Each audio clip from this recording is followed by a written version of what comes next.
So the book's called Rebel Cell, and I hope that as this talk unfolds, I will explain to you why. But let's take a quick look about what we're going to do. So through this talk, I'm going to talk a bit about where did cancer come from?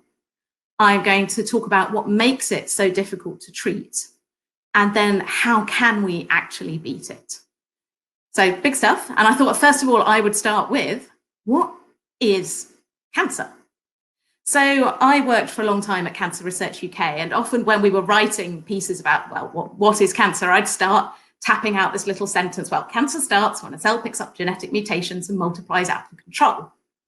And that's a reasonably good definition of that process of when one cell goes rogue, something has happened to its genetic program, its DNA, the instructions that tell it what to do, when to multiply, when to die, something has gone wrong with those instructions and it starts going out of control.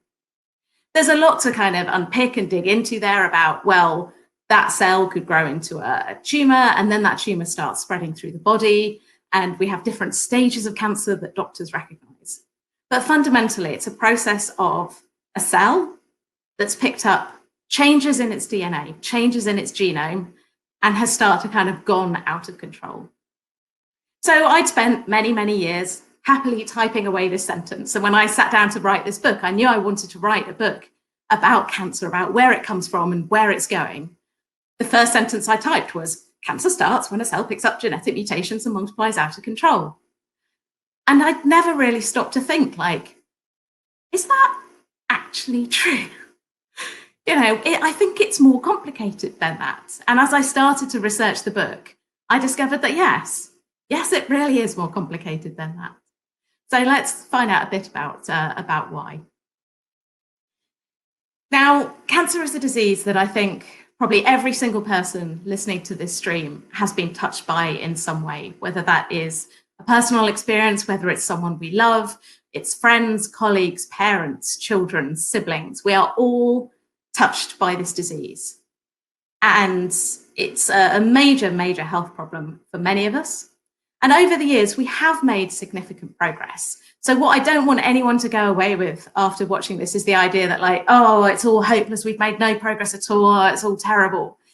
We have made really good progress, particularly in the last few decades, in treating many types of cancer.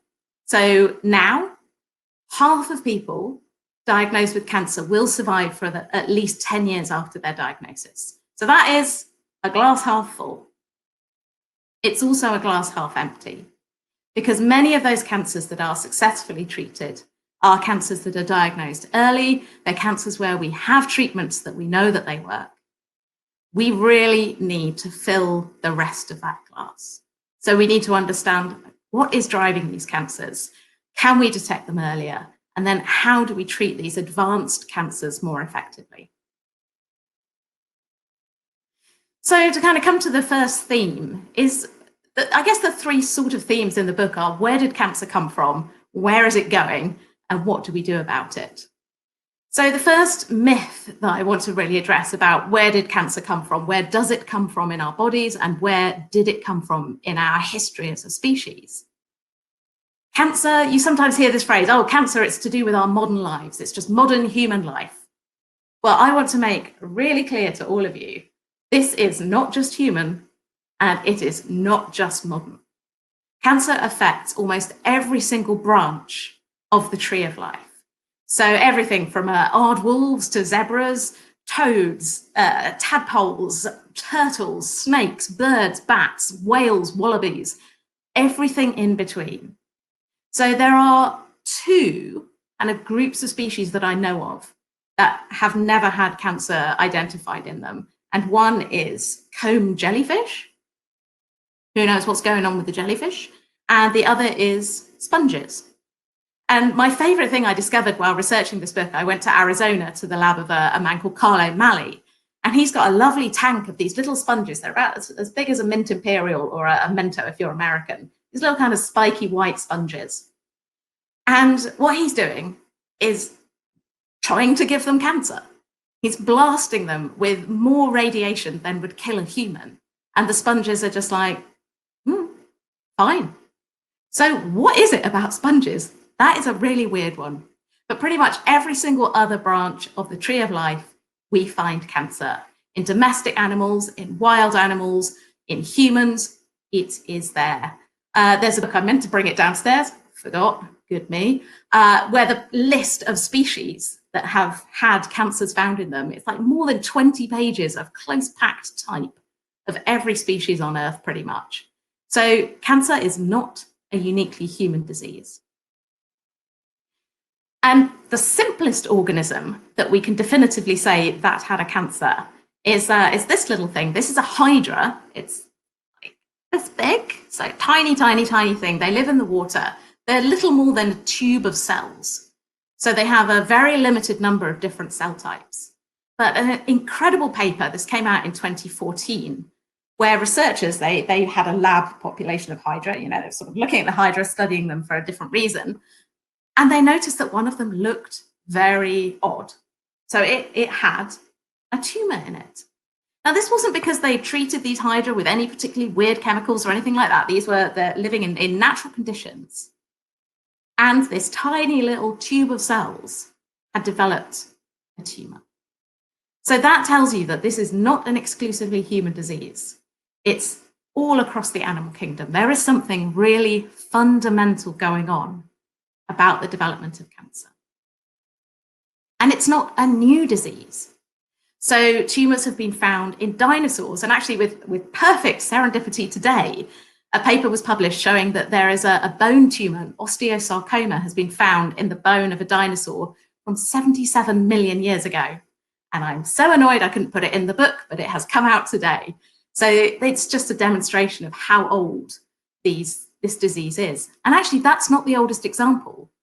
So there's a tumor that's been found in the fossil of a 240 million year old stem turtle fossil. So this is not a new disease. And as you might expect, it's not a new disease in humans. Where you find human remains, you find cancers. And you know, people argue that it must be incredibly, incredibly rare in ancient populations. And there are a couple of reasons why cancer is likely to be rarer and harder to find in ancient remains. So one is that there are a lot of other things that would kill you back in the history of our species. So, you know, children dying before the age of 5, women dying in childbirth, blunt force trauma, all the sort of the kind of things that generally kill people before they've got to a ripe old age when cancer is more likely to develop. But we still find cancers in ancient human remains. We find them in Neanderthals. We find them in human sites that we look at. We can even find rare childhood tumors preserved in ancient remains. So that tells you that it may have been less common, and we don't know how common it was because we don't get beautifully age-matched, perfect epidemiological sets of fossils when we go looking for them. But it does tell you that it was there and it has always been part of human existence. So tumors have been identified in mummies. And a really wonderful story, is absolutely fascinating. This is the oldest molecular cancer diagnosis I know of. The ruler of Naples, Ferrante I, he was a 15th century ruler in Italy, and his body was mummified after he died. And when it was investigated, they found a tumor, and there was enough material there to do a DNA analysis on his cancer. And they discovered that he probably died of a bowel cancer. And more importantly, he probably died of a bowel cancer that had a particular genetic change, a mutation in a gene that we call KRAS. So, you know, had he been alive today, that would have told us there was probably a particular drug that he might have benefited from. So I think, you know, 500 years after your death, you get a diagnosis. So I think we should never complain about NHS waiting times ever again. But I think it's a lovely story about what we can learn from the past. And our ancestors had the same kinds of cancers that we did. And here's a fun thought experiment. So I was looking at this idea that all branches of the tree of life are affected by cancer, pretty much that we know of. And then I started thinking, aliens. Would aliens get cancer? And, you know, I thought, well, probably yes. unless they've developed some kind of super magical way of protecting the cells in their body. So if they're made of cells, and if their bodies obey the processes of evolution, they probably could get cancer. So that's a sort of thought to mull over late at night. Because the thesis that I come to in the book, looking at cancers throughout history, throughout evolutionary history, throughout the whole of the animal kingdom, from tiny, tiny species like the hydra to elephants, cancer is the consequence of being a multicellular body. If you're going to be multicellular, if you're going to have multiple cells, cancer is almost like the dark side of that life. If you've got cells, they can go wrong. And I kind of want to challenge the idea that cancer is some kind of like a bad thing, that it's a sin visited on us from the gods, or it's something particularly that you've done wrong. Cells just gonna do what cells do. They multiply, they divide, they do their thing, and sometimes they go wrong. And it's not just that like cells can go wrong and start multiplying out of control. Cells go wrong and they cheat within the multicellular society of the body. Now, this is kind of a bit of a mind-bending concept, to think that your body is a society of cells. But looking at, there's some particularly interesting work. It's quite old now, and I think a lot of these ideas have been superseded by our idea that like cancer is just all about the genetic changes that drive it. But it's this idea that our bodies are a society of cells all living together and doing their thing. I don't want to attribute sentience at all. I'm not saying they know what they're doing in any kind of way, but they are living in a society. And there's a woman called Athena Actipis. She's also written a book about cancer called, I think, the Cheating Cell, which is also a sort of explores similar themes. But her work in Arizona at Arizona State University looks at societies and how they interact, and not just societies of cells in the body, but all the way up. So animals living in troops or packs or herds, human societies. You can actually look at a society of any scale and say, well, there are kind of like rules that the individuals of this society obey to keep the society functioning in at least some kind of normal way. There is flexibility, and some societies are much stricter than others.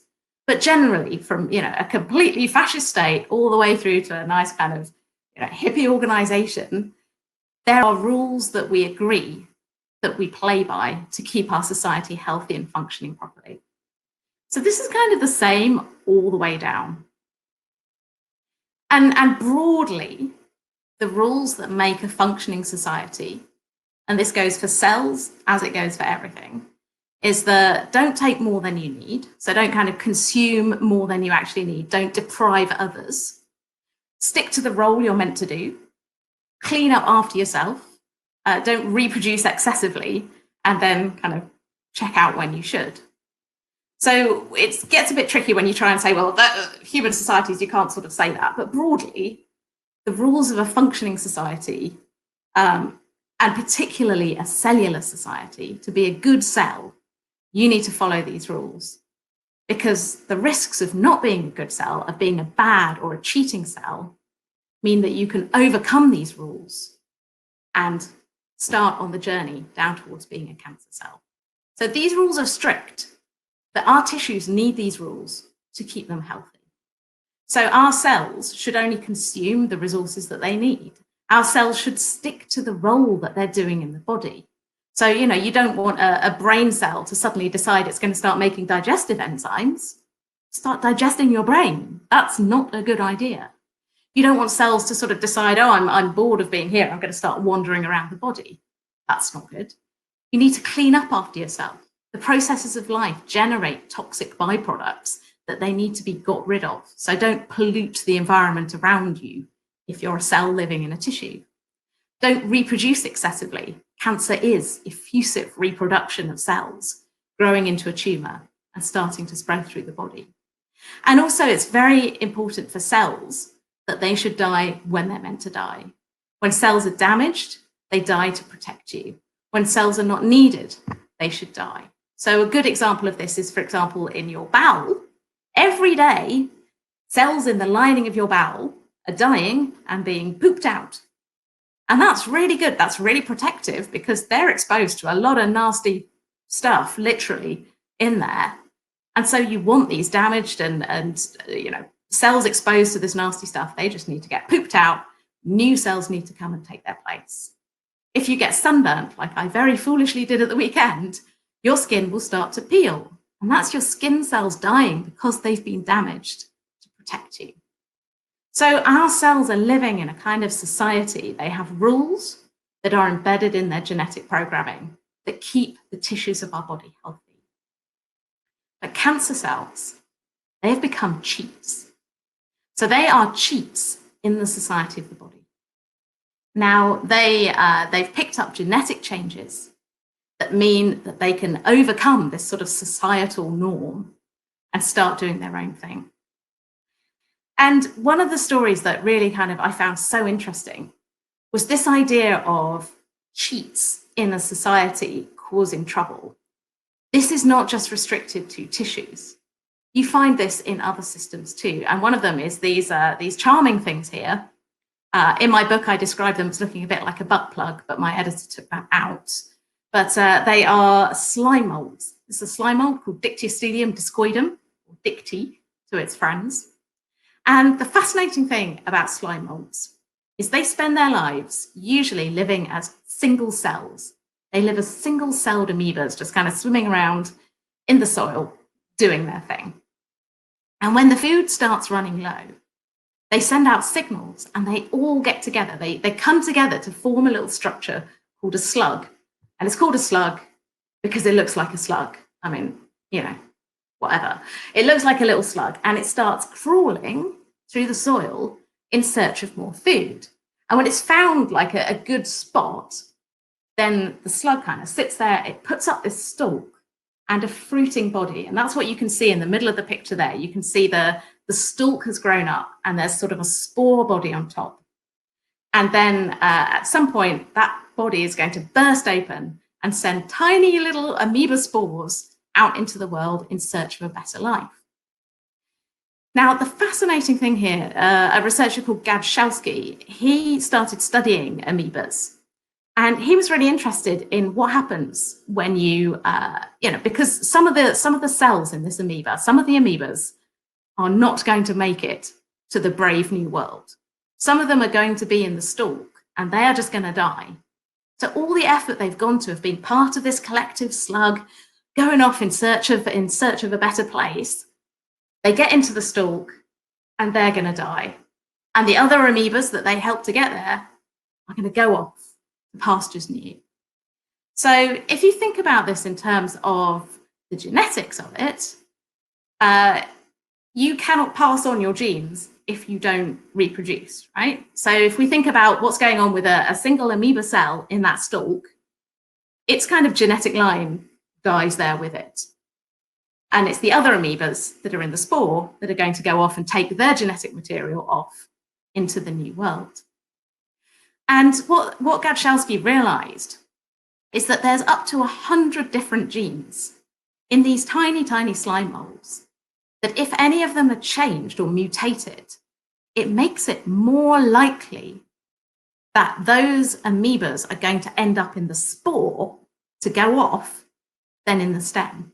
These are cheating amoebas, asshole amoebas, I like to think of them. So there are genetic changes that can make these cells cheat.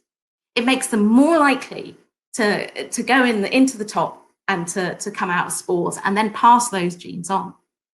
Now, it's not going to work if every single cell in that structure is a cheat, because they'll be like, I'm not going up there. No, I'm not going to be in the stem. I'm not doing that. You have to have some cells that are prepared to be in the stem and some cells that are prepared to be in the spores. And the really fascinating thing here that he discovered was that if all the cells in the amoeba kind of slug are genetically identical, then some of them will go in the stalk and some of them will go in the spore. If you have a mixture of cells with these genetic mutations, with other amoebas that don't have the changes, these cells will really want to be in the spore. So it doesn't matter if your family are around you, like you're prepared to sacrifice yourself for your family if you're an amoeba, a dictyostelium amoeba. But if you're not related to the people around you, you're going to try and get in that spore. You're prepared to cheat. And we can learn a lesson about cancer from this, because cancer cells have genetic changes that alter their behavior, and it alters their interaction with the cells around them. It makes them genetically different from the cells around them. So this is an interesting idea about, do these genetic changes make these cells more likely to cheat? Does it give them an advantage and make them start to multiply out of control, to sort of overtake the other cells around them? So I thought that was a really super interesting parallel from something that's a completely different system to human tissues. But it shows that genetic changes can alter the behavior of cells. It can alter their interaction with the cells around them, and it can make them more likely to try and get into this place where they can reproduce and keep going.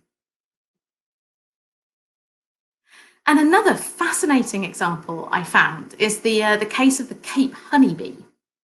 So Cape honeybees, they're found in South Africa, and they have a very unusual property. Now, bees, they live in societies. So the structure of a bee society is that you have the queen at the top. She's the queen, the female queen bee. And then you have lots of female worker bees, and then you have male drones. And only the queen gets to reproduce. This is very important.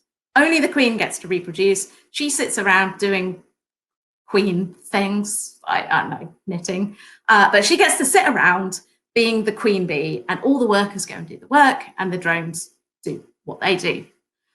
Now, you only need to have one queen in a hive. It's very important. But there's a single genetic change in these bees that means that they can kind of flip to becoming a queen. A normal female worker can become a queen. And in this particular species of bee, more and more of the worker bees start becoming queens in the hive. And they're all just sitting around, not doing any work. They're all like, no, I'm the queen bee. I'm not going to do any of this. And eventually this can lead to the collapse of the bee colony because none of the workers are working. They've all become queen bees. And it's a single genetic change that does this. And to make matters worse, these bees can actually spread into other hives and persuade the other workers to also become queens. So they all have the genetic change in them, and then sort of a switch flips and they go into this kind of queen mode. So this is almost like a kind of a cancer of beehives, if you want to think of it like that. This is a genetic change altering the behavior of the organisms in this society and ultimately leading to the destruction of the society. And you would say, well, why on earth? Why has this been preserved through evolution? This seems like a really dumb idea. Why have these bees not died out? Because this is really stupid. And it turns out the explanation that I found is that it is really windy where these bees live. And queen bees are quite big. And they too tend to get blown away. And if you're a hive with no queen, that is really bad. If you have no queen, you cannot reproduce your bees at all. The queen is the only reproductive bee in the hive. So you need to have this capacity within the bees that one of them can then become a queen if that's needed. So it's kind of the evolutionary trade-off that's going on in these bees. It's like, well, this is the downside of having this behavior in our species, that if we lose our queen, we can make a new queen. Downside of this is that we can basically destroy our own hive. So there's actually a similar parallel that goes on in cancer as well, because all the genes, all the genetic programs that cancer cells have access to are our own human biology. They are the genes that make us grow from one fertilized egg cell to a baby. make a huge profusion of cell division. They're the genes that turn over millions of cells in your body every single day to replace your blood and your bowel and your skin. They're the genes that enable your cells to zip up wounds when you damage yourself. You have to make new cells. You have to kind of migrate cells around. They're the genes that enable your immune cells to move through the body and tackle and target different problems. All these genes, all these genetic programs are within our cells, and we need them. If you couldn't multiply your new cells when you needed them, you would come unstuck very quickly. If you couldn't heal wounds when you needed to, you would come unstuck very quickly. And this is the trade-off that we have in our lives, is that because we can make lots of new cells, build our bodies, repair our wounds, these genetic programs are accessible. And when they become mutated, when they go awry, that's what can drive cancer cells to reproduce when they're not meant to start moving when they're not meant to start spreading around the body when they're not meant to stop doing the jobs that they're meant to do and start doing a different job. It's all within these cells. They've just basically gone rogue. They have rebelled against the cellular society because they have changes within them.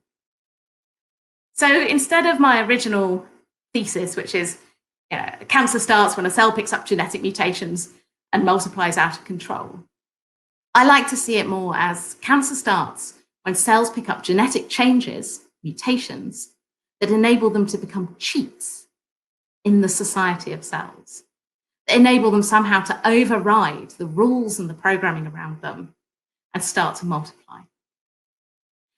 Now, that's kind of where I'd got to in researching the book. And I was like, yep, this is all very cool. This is very interesting. That's my hypothesis. Cheating cells in society, right? Good, got it.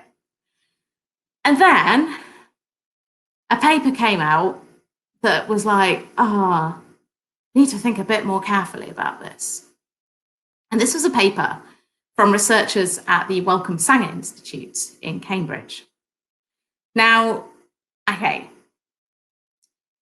in recent years, our genetic technology has expanded beyond our wildest dreams. So I am as old as the first DNA sequencing technique. You can work that one out for yourself. But even when I was doing my PhD in about the year 2000, I was sequencing bits of the human genome, kind of 200 letters of DNA at a time. And given that there's like 6 billion letters of the human genome, we were not getting anywhere very fast, right? And you had to have big samples of tissue, and it had to do with this difficult extraction, and the techniques were kind of really arduous. And then came the advent of more efficient, faster, cheaper DNA sequencing, and the ability to look at DNA in samples down to like a handful of cells, tiny pockets of cells, and in some cases, even individual cells. And this has really revolutionized our understanding of the genetics, not just of cancer, but of normality. And now here's the thing about scientists, right? So particularly biomedical scientists, we spend a lot of time looking at why things have gone wrong. So looking at a tumor, looking at something that's diseased. We spend a lot less time looking at something that is healthy and normal and going, why is it still like that, right? We're really good at trying to study what makes us sick. We're not very good at studying what keeps us well. And so given how arduous and difficult it used to be to study genetic changes in tumors, you had to have like a lump of tumor, you had to mash it up, you had to sequence it, look at it. People were starting to do that with different tumor samples. But if you'd said, well, why don't you do that, with tiny bits of normal tissue, people would have looked at you like you were mad. Like, it's normal skin. Like, how is it going to be different from, bit of skin here? How's that going to be different from a bit of skin here? Like, it's normal skin, right? Why would you do that? But, bless them, the researchers at the Sanger were like, let's have a look. So what they needed to get hold of was some skin from people who the skin had had been exposed to light. So they wanted some skin on an area of the body that's commonly exposed to light so they could see the effect of any changes wrought by ultraviolet light. But they wanted some skin that hadn't been like slathered in sunscreen or anything like that. And they realized that most commonly that is skin on your eyelids.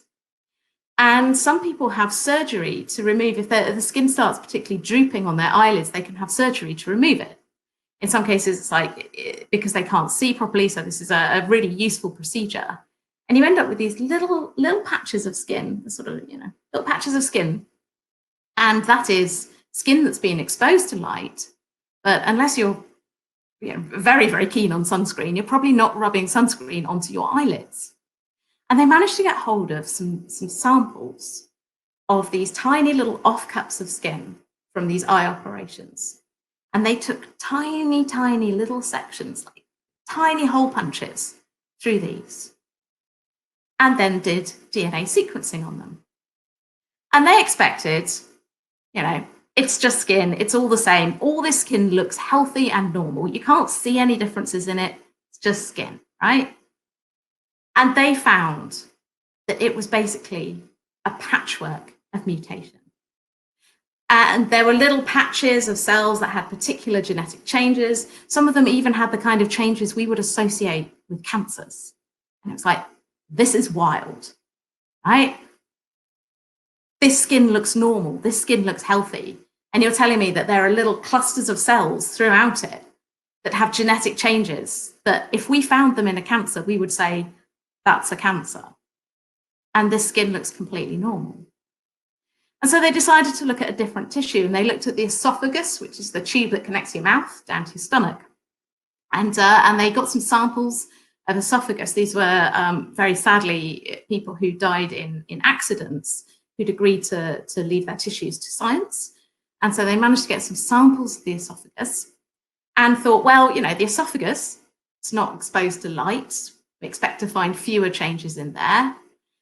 And oh boy, were they wrong. So when they took these samples from esophageal tissue from a range of different ages, so sort of younger people in their 20s, people in their 50s, and people in their 70s, they found that when you take small little samples of this tissue and sequence the genetic changes in there, look and see what's different in the genes in there, we are a patchwork of mutation. We are a patchwork of little clones, little clumps of cells that have picked up changes and are starting to grow and expand. And each of the circles in this picture, the different colored circles, represents a cluster of cells that has started to expand with different genetic changes in them. And the different colors represent different genes that have been changed. And the size of the circle represents the size of the patch of cells that they had found. And I think this is a lovely piece of data visualization. I wanted to have this made into a dress, but I didn't have enough time. But it's a really incredible finding. And by the time you get into your 70s, literally half your esophagus is made up of interlocking, overlapping clones of cells with genetic changes, many of which, if we found them in a cancer, we would say, that is a cancer gene, that is driving these cells, this is driving that cancer. And this is blew my mind, because you're trying to make this distinction between there are normal cells, normal cells are normal, and cancer cells are cancer, and they've got the genetic changes. And then you go, well, by a certain age, all our cells are a bit mutant. All our cells are messed up. I went to speak to one of the researchers who did the skin studies, a chap called Phil Jones at the Sanger. And I went to talk to him, and he sort of peered deep in my face, and it's like, your skin is a patchwork of mutation. It's like, oh God, it looks all right. I'm going a bit wrinkly, but it still looks fine. And this is just mind-blowing, because if all our cells are carrying all these kinds of mutations, why are we not riddled with cancer? Looking at this chap, so this sample here. So, for example, all these patches of cells are carrying potentially cancerous mutations. But this person had no signs of cancer, and there's no sign that they would have developed esophageal cancer. And this is the kind of hard thing to get your head around, because we know that cancer is common in the population. So we know that 1 in 2 of us in the next kind of couple of decades is likely to be diagnosed with cancer at some point in our lifetime. So it feels like cancer is incredibly common. We all know someone. Maybe many of us have someone in our family. But on a personal level, cancer is incredibly rare. It's like, you know, it's the 1 in 10 with 14 zeros after it chance that one of these patches of cells, that one of the cell divisions, the billions and billions and billions of cell divisions that happen in your body every single day, that one of those will ultimately develop into a tumour. So looking at those patches of mutated and changed cells, and I get a bit freaked out now, my relationship with my own body since writing this book has become a bit different. You know, all of my cells, I'm in my 40s, you know, I'm carrying some mutational load. But like the rest of us, I've got a 50-50 chance on average of developing 1, possibly 2 cancers in my lifetime. Cancer is incredibly rare on a personal level. But the fact that it does happen, and it does happen so commonly in the population, tells us that there's going to be something else that means that these pockets of mutant cells, at some point, one of them manages to like make it over the top and become an actual cancer. So what is it? This is the phrase I kept returning to, like, what turns a sad cell? All our cells are a bit sad, you know, they've all had stuff happen to them. They've seen some things. By the time you're getting into middle age, your cells have seen some things. But what turns these sad cells into bad cells? What turns them into cancer cells? And the answer is Charles Darwin. The answer is evolution. So we can see evolutionary processes at work within the tissues of our bodies as cancer emerges. So Charles Darwin's theory of natural selection, evolution by natural selection, it basically proposes that you have a population that is genetically diverse. There's lots of members of this population, organisms, or we could think about this on the cellular level, lots of cells, and there is genetic diversity. They are a bit different. They're all the same species, but they're a little bit different here and there. And they will have genetic differences that make some of them more fit for their environment than others, and more likely to propagate and pass on their genes. So sometimes I think the phrase survival of the fittest gets a bit misleading, because people think, oh, it's biggest, hardest, strongest, toughest. Survival of the fittest means the best fitting for the environment that that organism is in. So the cells that are in the tissues of your body, the ones that are the best fit, the most fit for the environment of the tissues of your body, are going to survive and are going to thrive. And they're going to outcompete the cells around them. And all the time, there's this kind of little like jostling, battling for space going on of the cells in your body. I find this wild, that like I am a evolution in process here. So these altered, mutated cells, they're just all kind of evolving, duking it out between them. And the ones that are the fittest, the best adapted to their environment, are the ones that will survive and will multiply. Because evolution is a combination of the genes you have and the environment you live in. So it's not just about having the mutations. You have to be in an environment that enables those mutations to enable you to thrive. So again, it's a bit misleading. We think that cancer is just all about the genes. It's just all about the mutations. What do they let that cell do? But it's what do they let that cell do in the environment that it's in? Because most of the genetic changes that arise, and this is true of all populations, most mutations that arise are either neutral or they're negative. So neutral means they have no impact Like, you can have this change, I can have that change. It makes no difference in the environment we live in. And these changes, doesn't matter who's got them, whatever, makes no impact. You can have negative changes. So we would call this negative selection, where you have a genetic change that actually makes a cell or an organism less fit for its environment. So it's less likely to thrive and it's less likely to pass on its genes. It may even die. So that's a negative selective pressure. And those genes gradually get weeded out of the population.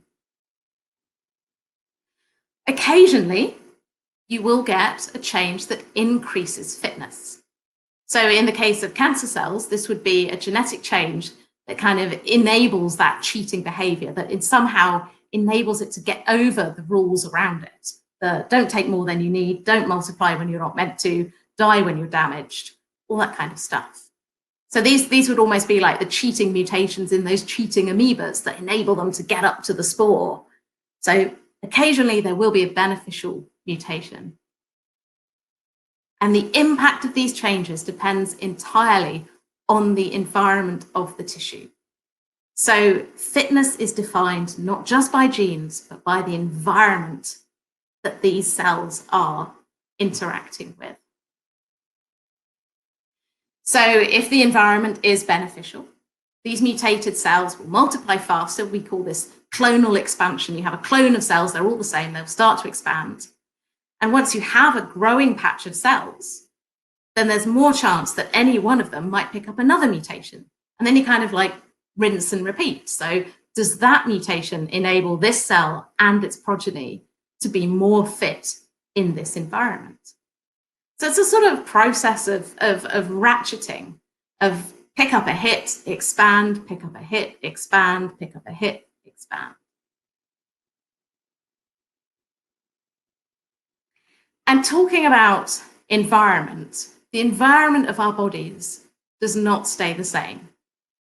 And again, I will say, as someone in my 40s where things are starting to go south, I know this to be very true.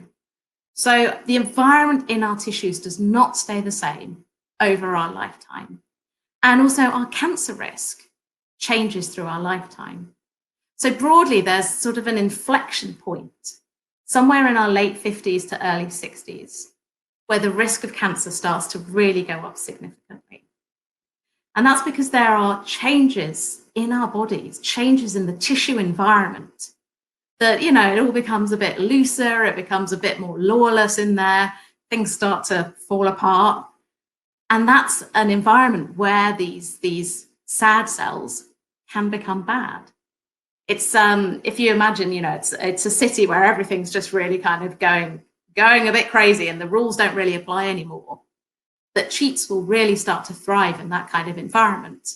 Whereas you can think of young tissue as a very, very strict regime where dissent is not allowed and all the cells fall into line.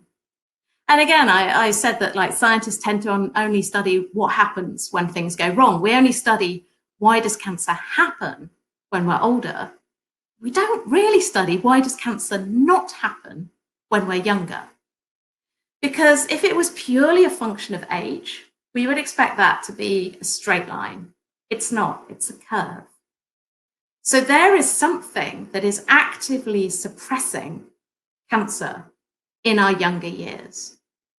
And then kind of it's released, or it starts to break down as we get older. Really fascinating thing, if you're really paying attention, you'll notice that if you basically make it to 90 without developing cancer, you've got pretty good odds of just carrying on. So we don't know as well what happens out of the other end of that curve.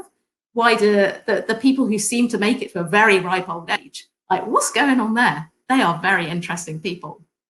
But we don't understand what is so uniquely protective about the young tissue environment. And I will also say that I still think it's absolutely bonkers that we do so much cancer research, particularly cancer research using mice. Mice are the organism of choice, the weapon of choice for a cancer researcher. We're really good at curing cancer in mice, by the way. But we do all our research in young and usually male mice. Most people with cancer are old and male and female. And so we're doing all this research on tissues that are not a good model for our own. You can argue whether a mouse is a good model for a human, but certainly their tissues are not a good model for the vast majority of cancers that arise in the general population.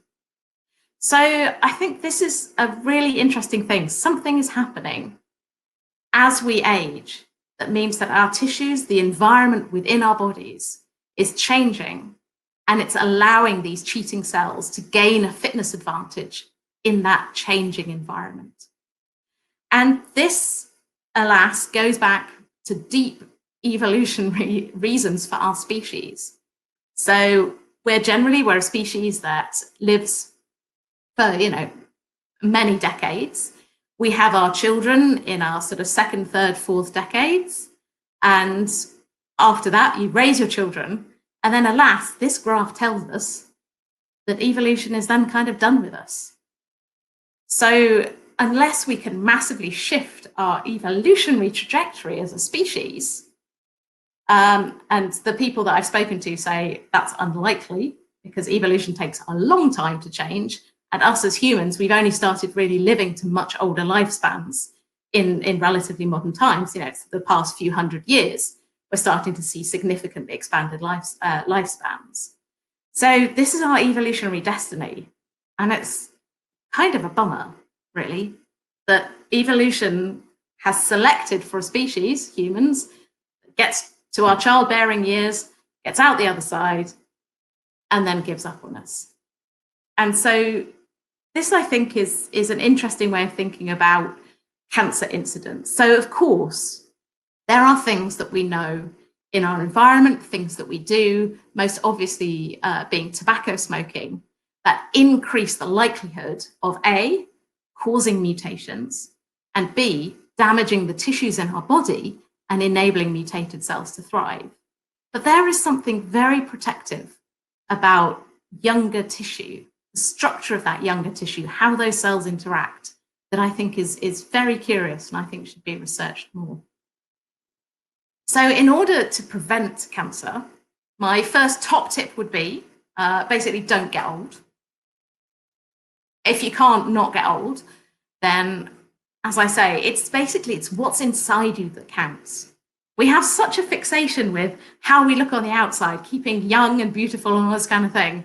But actually, it's like, don't increase the mutational burden within your body. So don't do the things that we know damage DNA. So things like smoking cigarettes, things like exposing yourself to nasty chemicals, things like exposing yourself to excessive ultraviolet light from the sun, all that kind of thing that adds mutational load. And then also the stuff that keeps a healthy tissue environment. And we know about some of that, but we don't know about everything. It's starting to become clear that inflammation, this sort of process of immune responses within the body, actually disrupts the environment within the body and may promote cheating cancer cells to become cancers. So that's, I think, a really important area to be researching. And also, I don't really have time to touch on it here because I can't believe I'm nearly already out of time, but reducing cancer-related infections. So around 1 in 5 cancers worldwide is related to infectious agents, things like human papillomavirus that's linked to cervical cancer, H. pylori, which is linked to stomach cancers, Epstein-Barr virus, which is linked to a number of different types of cancer. These all disrupt the environment, they disrupt the cells, and they kind of enable those cells to cheat in the society of cells. So if we could actually just reduce those infections worldwide, we would make a really big difference to cancer incidence.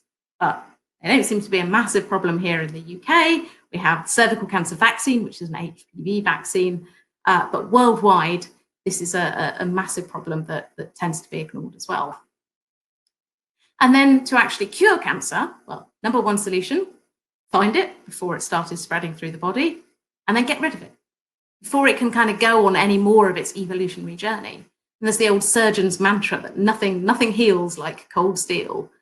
And then in some cases, radiotherapy can be useful. In some cases, chemotherapy can be useful. I don't want to kind of diss all the cancer treatments that we have that we know are curing people.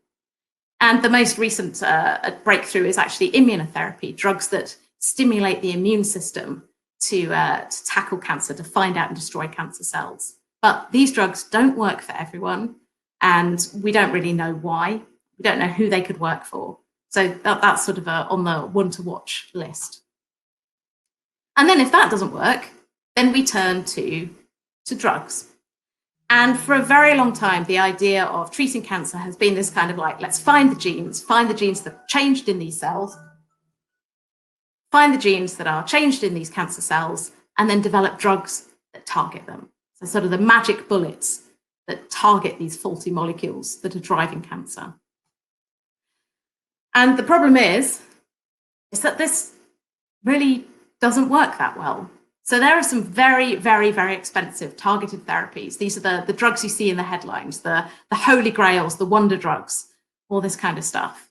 So one of them is a drug called vemurafenib. It's for types of skin cancer that are driven by a particular fault in a gene called BRAF.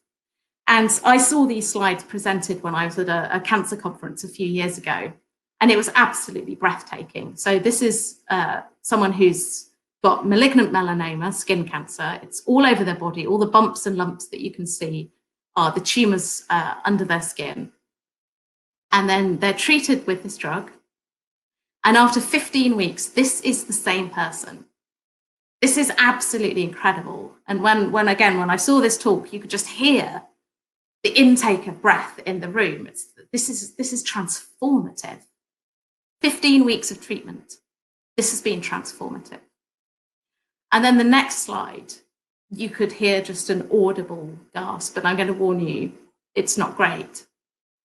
Because after 23 weeks, so 8 weeks after that middle photo, all the cancers had come back. So this idea of using very targeted molecular therapies, these drugs are incredibly expensive. Cancers develop resistance to them, the cancers come back. And, these are, in some cases, these are useful drugs. They can prolong life by months, by years, but they're not cures. If you're going to talk about a magic bullet or a holy grail, I want to see a cure. I don't want to see something that works for 15 weeks and then doesn't. And that's, again, because of evolution. These tumors have somewhere in them, there are cells that are resistant. They have genetic changes that make them resistant to that particular drug. And after a while, they're going to grow again. So what does make these advanced cancers so difficult to treat? Because the process of cancer development I described to you, that sort of, cells are expanding, then they pick up a mutation, then they grow again, pick up a mutation, they grow again. That's, that seems like quite a slow process. And now what we know about cancers that have really managed to go over the top and start growing really aggressively is that they don't just have single genetic changes. They don't just have small changes here and there. So this is a normal set of human chromosomes. You can see them in sort of black and white on the left and then demonstrated in a colored technique on the right. So this is a normal set of 23 human chromosomes. Here are 6 different sets of chromosomes from 6 different breast cancers. And these are really messed up. So what really makes a sad cell, a slightly damaged cell, become an aggressive cancer cell is this what we call chromosomal instability. Everything just really goes for it, gets messed up. So it's that transition that makes cancer become really problematic. And this is like rocket fuel for the evolution of these cancer cells in the body. If you give them a treatment, there will be cells, after a tumor is a certain size, there will be cells in there that have some genetic change that enables them to shrug it off, and then they can keep growing. And this was really demonstrated in a paper from 2012. This is a study by Charlie Swanson and his colleagues at the Francis Crick Institute, where they took samples, different small samples. This is similar to the skin study that was done at the Sanger. Small samples from one person's tumor, kidney tumor, and also some of the cancers that had spread through their body. And they did DNA analysis on it. And they discovered that every little pocket of cells is different.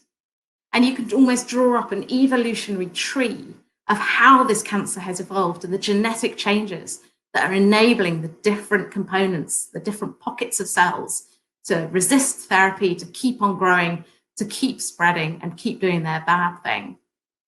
And I will point out that this tree, for those of the evolution aficionados in the room, looks very similar to a tree from our friend, Charles Darwin. So this is pure Darwinian evolution in action. Cancers are made of pockets of different, genetically different cells. And once a tumor gets to a certain size, somewhere in there will be the seeds of resistance. And some cancers, they will go on their own evolutionary trajectory. Every cancer is a one-off evolutionary event in the body of the person it arises in. And some are going to be like this palm tree. They'll sort of have quite a narrow evolutionary tree and then maybe a little burst at the end. And those are the kind of cancers that you think, well, you probably could tackle them with one or two treatments if you can kind of find the ones that just hit most of the cells, all have the same changes in them, the sort of the trunk of that evolutionary tree. Some of them are going to be a bit more branching. You'll have a lot more diversity, like these cells will be like this, these cells will be like this, these cells will be like this, and these cells will be like this. So any drug or combination of drugs, you're starting to try and have to chop down a lot more of the branches of that evolutionary tree. And then some are going to be like the tree on the right, where like right from the word go, they were just like, whoosh. And now researchers are able to start, because we have the technology, they can start gathering thousands and thousands of samples of tumors from all sorts of people, all sorts of cancers, and start to do that little dissection job and start to explore the diversity that is in individual cancers. And this is enabling us to actually start to understand the evolutionary rules of this game. So the challenge with advanced cancer is once you have enough cancer cells and they've kind of started to really go on this harmful evolutionary journey, resistance to any therapy that you throw at it is highly likely to emerge. And maybe you could get rid of most of the cells with one drug, cells will grow back, you can't use that drug again, you have to try another drug, you can kind of play whack-a-mole, and that can prolong life for, in some cases, many years. But ultimately, the cancer is still going to be there. And it's still evolving. And every treatment, you're evolving resistance to it. And that's because this is fundamentally driven by evolutionary processes, genetic diversity, and selection. But we can learn from this. So the thing about a cancer evolving in the body, it's a one-off, right? It cannot learn. It arises in someone's body and it dies in someone's body. So we can learn by studying hundreds, thousands of cancers to really pick apart what is going on as they are evolving resistance to therapy, as they spread, even as they start. We can start to really learn that playbook and start to get ahead. And in the few minutes I have left, I'm going to wrap up and explain why I think that approaches to cancer therapy that are grounded in this evolutionary understanding are going to help us fill that glass to the top, to help us bring more, if not cures, then genuine long-term survival from this disease. So how do we actually beat cancer? Now, this chap, he is one of my favorite researchers. This is a guy called Bob Gatenby. He's at the Moffitt Cancer Center in Tampa in Florida. And he's actually a mathematician. You can tell because he's standing in front of a blackboard. And Bob has assembled an amazing team of biologists, of doctors, and mathematicians. Because if you really want to understand evolution, you've got to understand maths. And I'm really bad at maths, so I really struggle with this. But this is about understanding the sort of the balance of populations, the forces that are acting on them, the selective pressures, how those populations grow, what influences them. And that really comes down to maths. You can model this. Number of cells, the inputs, how likely they are to survive, what happens if you do this, what happens if you do that. So he's been applying these modeling techniques and these evolutionary kind of mathematical biology techniques to understanding cancer. And the example that he's really drawn on is this thing. This is a diamondback moth. So Bob saw an article about the diamondback moth. He was drawn to it because they feast on cabbage. They are a massive pest in the United States, and Bob hates cabbage. So he was just really interested that there was a moth that loved cabbage. But this is a terrible pest in the US, and it's become resistant to every single pesticide that you can throw at it. And this is a massive problem because now you have these moths and nothing will kill them. And farmers are now starting to use different approaches to managing their the pests that are in their crops. So instead of trying to eradicate, get rid of the whole thing, nuke them from orbit, they're trying to say, okay, in any population of critters, there's going to be some that are sensitive to whatever insecticide I use and some that are resistant. So you don't want to wipe out all the sensitive bugs. You just want to like bring the level down. Because the key thing here is that the bugs that are sensitive to the drug, they're actually fitter in the environment. The ones that are resistant, most of the time, unless there's a drug around, they're not as healthy. They're not as good. So you have this balance of resistant and sensitive populations of pests, and farmers can kind of monitor their fields and say, have we got too many pests here? Let's treat, but not treat too much. Because you don't want to completely eradicate you don't want to completely eradicate the sensitive ones so that the resistant ones will just rage up in their wake. And he was thinking, well, can we apply this same theory to cancer cells? If we assume that in every population of cancer cells, there will be some that are sensitive to the treatment that we're going to use and some that are resistant.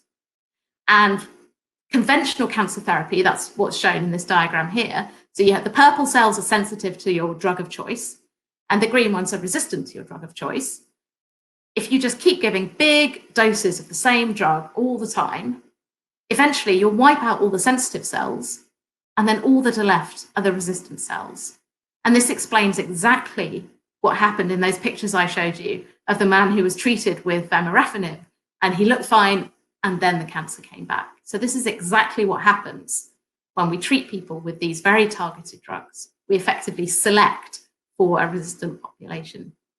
So Bob thought, well, if we assume that they're resistant and they're sensitive cells, and we can work out like the proportion of these populations and we can monitor how they're changing over time, then we can try and use a different approach. We can treat for a little bit, like the same way a farmer would treat his field, a little bit, bring down the level of those sensitive cells. They're still fitter in the environment than the resistant cells. So they kind of keep that in check. And then we stop treating with the drug and we let the cells come back. And then we treat them again and we let the cells come back. And it's sort of like riding this roller coaster, and it's quite hard to get your head around. And especially he has treated patients with prostate cancer with this therapy. It's quite hard to get your head around because you're saying like, you're giving me this drug and it's working and my tumor is shrinking. And then you're going, when it's shrunk, but it hasn't gone away, and you're going to stop treating me and wait until it comes back. And you're like, yep, that's how it works. And talking to Bob, like the first time they did this, someone's cancer was shrinking and it gets to a certain level and they stop treating. And they were like, really hope we've done the right thing here. And it came back. And they were like, really hope we've done the right thing here. They treated them again and it went down again. And it's absolutely, the results they've had in metastatic prostate cancer, advanced prostate cancer that has spread through the body. It has an average survival of about 18 months before it progresses again on this particular drug. It's a drug called abiraterone. And they have men on this study who have just been riding this kind of roller coaster, treat, shrink, for 4 years now. You know, if this was a fancy new drug companies would be falling over this. It's absolutely incredible.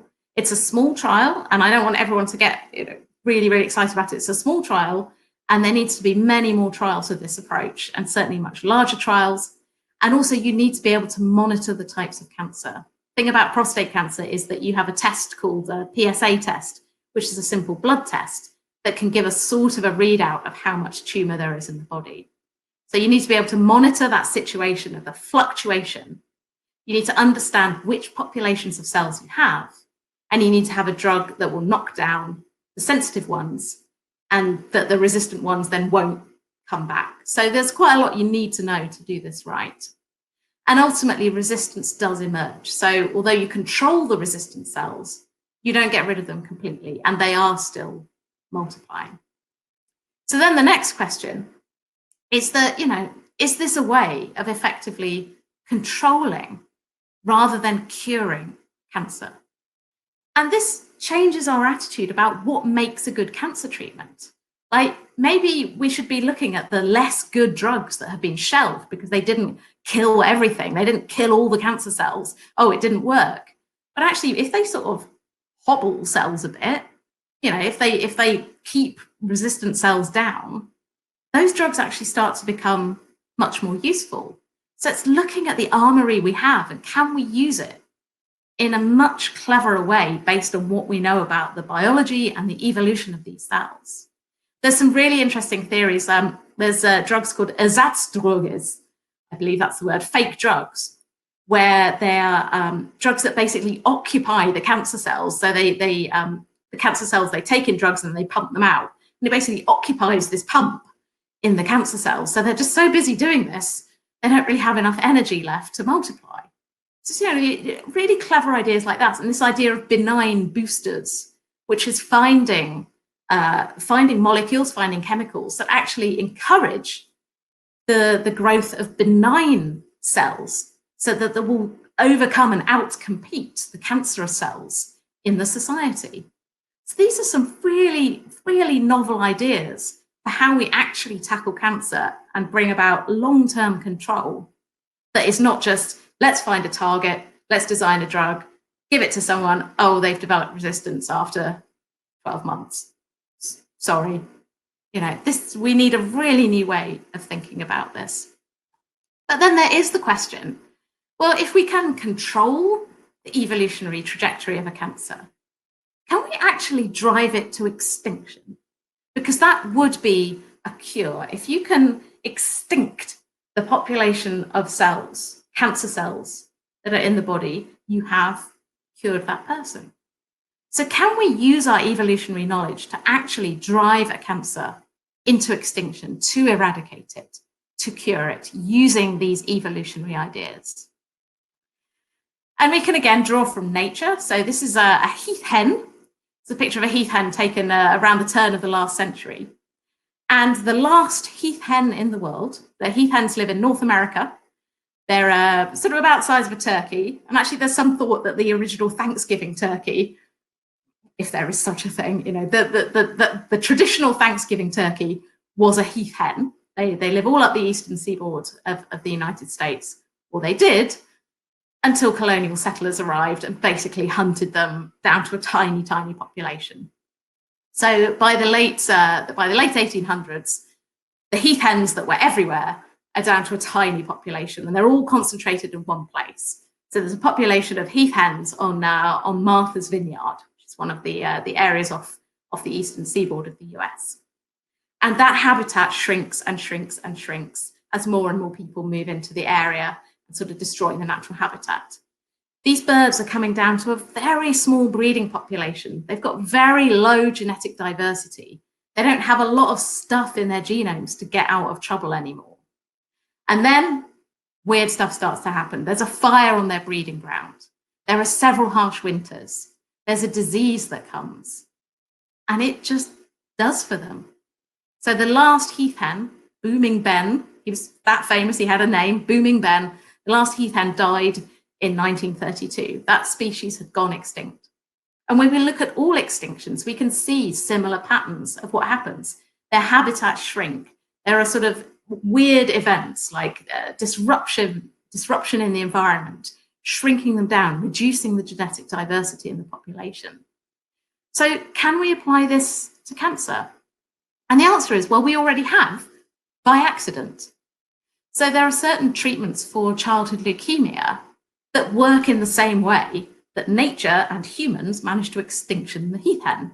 Extinction's not a verb, but managed to, I don't know what the verb is, managed to get rid of the heath hen.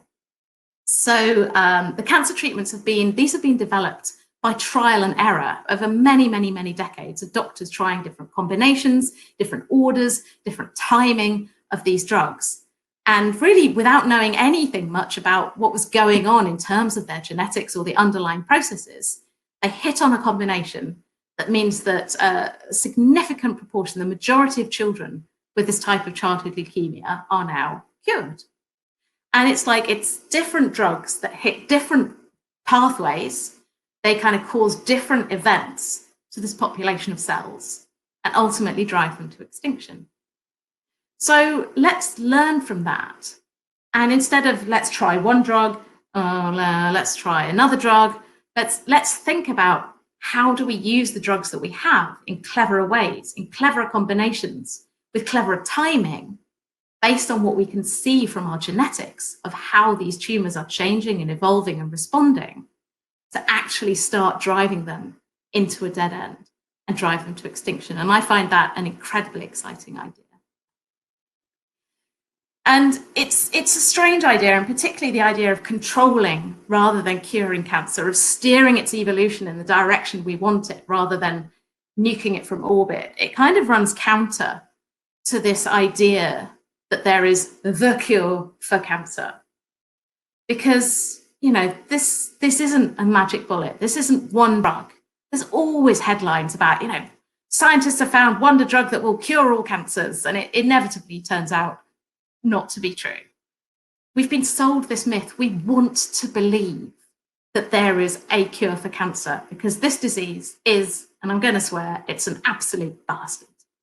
It takes the people we love from us. It's a scourge on society.